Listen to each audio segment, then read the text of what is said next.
my family. When I was a kid, I was about 7, 8 years old, and we were playing a trivia game. It might have been Trivial Pursuit. And one of the cards, one of the answers or questions is who wrote Atlas Shrugged, Ayn Rand, or vice versa. And I had never heard of it. I was pretty young. My father had heard of it, had never read it. My brother had never heard of it.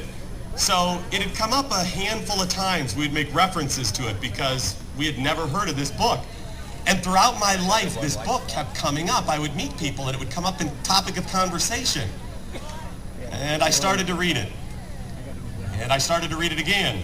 And I started to read it again. And I started to read it again. It was about 5 times that I started to read this book because it is huge. And I was captivated from the first page, but I'm the type of person, I want to read a book cover to cover, one sitting. I don't like to break it up. And it's just impossible to do unless you have about 4 days and you're not planning on sleeping or eating. It is a fantastic book. Yeah, I absolutely love that, and that's the one and only time I'm giving you credit for that. From now on, it's my original thought, just so you know. Yeah, think about how that's happened with the mortgage industry and the cars. You've got to have a bigger car. How many of you have noticed your neighbors and friends who are more than happy to vote for people on the left and look for the handout, where you're saying, I know that jackass can't afford that car. He's got that house, I can guess what they make. Unless somebody died and left them a bunch of money, they can't afford it.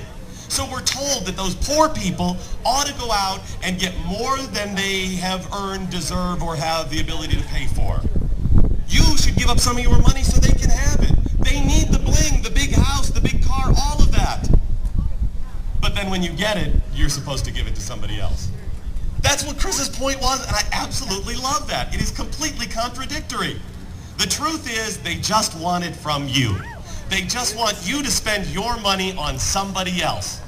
I said to Jimmy Barrett the other day, he was talking about something on the air, and I'm walking down the hall, and I started going, gotta go on at 3 o'clock, I can't wait.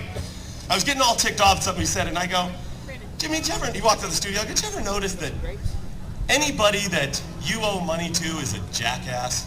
Anybody that you've got to give to? I said, think about it. Nobody wants to have to pay for anything. How dare you want something from me? How dare you? Which is fine if you've earned it and somebody who hasn't is trying to take it from you. But those people on the left say, how dare you have, and I don't.